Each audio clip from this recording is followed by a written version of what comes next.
तो आज की इस वीडियो में हम लोग बात करने वाले हैं फोर्स के बारे में।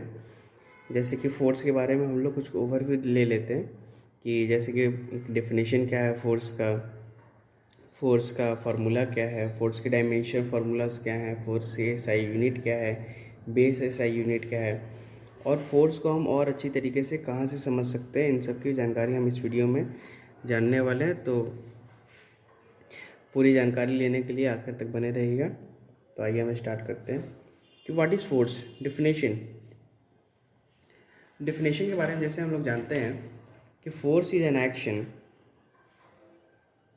पहले हम लोग डेफिनेशन लिख लेते हैं कि force is an action that tends to maintain और change the motion of a body। कि फोर्स एक ऐसा एक्शन है जिससे हम लोग किसी भी बॉडी के स्टेट ऑफ मोशन को चेंज कर सकते हैं। और बहुत सारी किताबों में ये भी लिखा रहता है कि force is a type of push और पुल।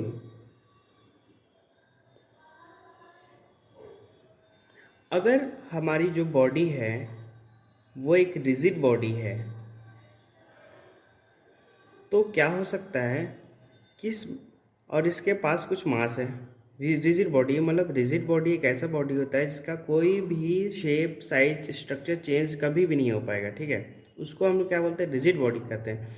तो अगर हम लोग इस पे अगर हम लोग फोर्स लगाते हैं, कुछ एफ फोर्स लगाते हैं तो क्या होगा, या ये मोशन करने लगेगी। और मोशन क्या होगा, दो तरीके से हो सकता है। या तो ये हो सकता है लीनियर मोशन, या तो हो सकता है रोटेटरी मोशन।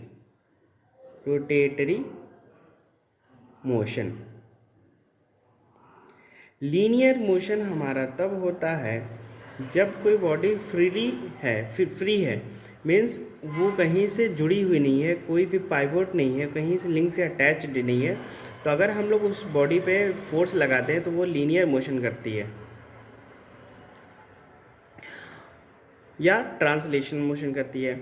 और हमारी बॉडी अगर किसी भी पॉइंट के अबाउट पाइवोटेड है, मतलब किसी भी लिंक से जुड़ी हुई है, तो वो क्या होगी, वहाँ पर रोटेशनल मोशन करने लगेगी, रोटेट होने लगेगी। जैसे कि ये एक रॉड है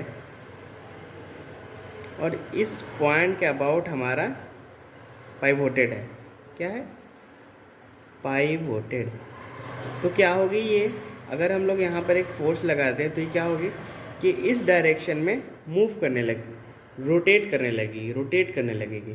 और ये एक बॉडी है जो इस तरीके से मौजूद है और इस पर हम फोर्स लगाते तो ये क्या होगा, इस डायरेक्शन में आगे की ओर बढ़ने लगेगी। और ये क्या होगा, लीनियर मोशन होगा, ट्रांसलेशन मोशन होगा, ठीक है। फोर्स के बारे में अच्छी जानकारी हमें और भी अच्छे तरीके से मिल सकती है अगर हम लोग न्यूटन्स लॉज ऑफ मोशंस को अच्छे तरीके से पढ़ें, उसको समझें। क्योंकि न्यूटन्स लॉज ऑफ मोशंस में क्या है ना कि फोर्स के इन्फ्लुएंस को दिखाया गया है कि अगर फोर्स लगाते हैं तो वेलोसिटी में क्या चेंजेस होते हैं, एक्सेलरेशन क्या चेंज होगा, इन सब चीज़ों की जानकारी उसमें दी गई है। तो अगले वीडियो में हम लोग लॉज ऑफ मोशन के बारे में देखेंगे, लेकिन अभी हम लोग फोर्स के बारे में अच्छे समझ लेते हैं।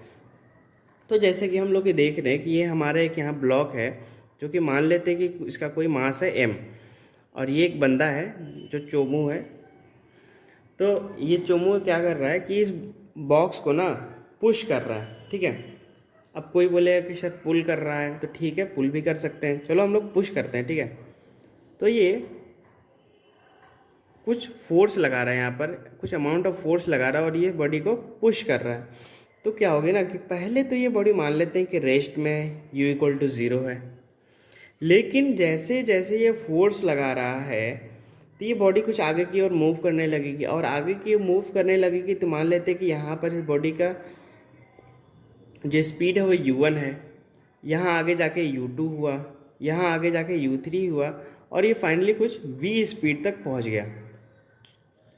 तो ये देखिए आप लोग कि ये जो बॉडी है इसका मास m है, इसका वेलोसिटी क्या हो रहा है, कौन हमें धीरे धीरे धीरे धीरे चेंज कर रहा है, तभी हमारे यहाँ फॉर्मूला निकल के आता है। और ये हमेशा याद रखना है कि ये जो बॉडी है वो क्या है, रिजिड बॉडी है, मास है, जिसका मास चेंज नहीं हो रहा है, मास चेंज नहीं हो रहा, हमेशा मैं बोल रहा हूँ कि मास चेंज नहीं हो रहा है। तो यहाँ पर हमारा फॉर्मूला निकल के आता है कि F equal to mass into क्या, तो change of velocity with respect to time. ये क्या है, ये डिफरेंशियल इक्वेशन है, dv बाई dt, और dv by dt the rate of change of velocity with respect to time is called acceleration.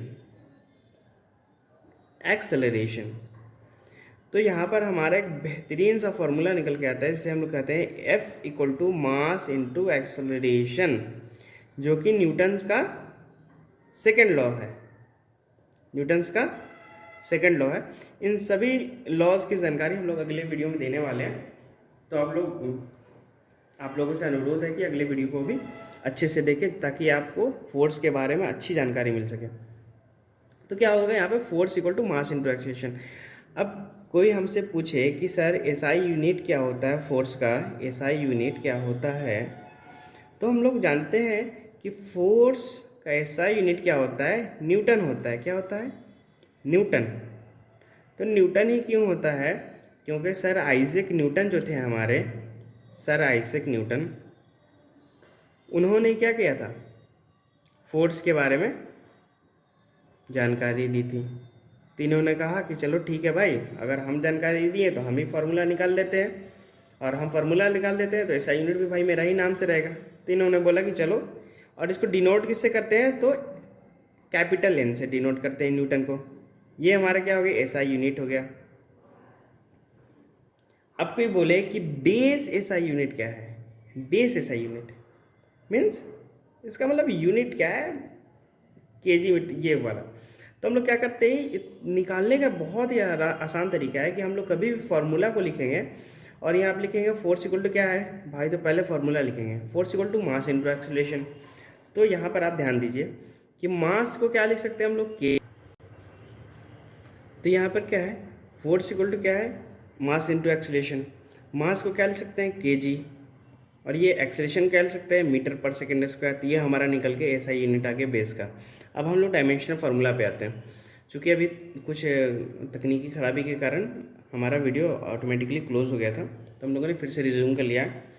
तो अब हम लोग क्या करेंगे ना कि डायमेंशनल फार्मूला निकालने के लिए हम लोग का जो SI यूनिट होता है उसको हम लोग पहले लिख लेते हैं कि kg मीटर पर सेकेंड स्क्वायर। अब क्या करते हैं कि हम लोग जानते हैं कि kg क्या होता है, मास।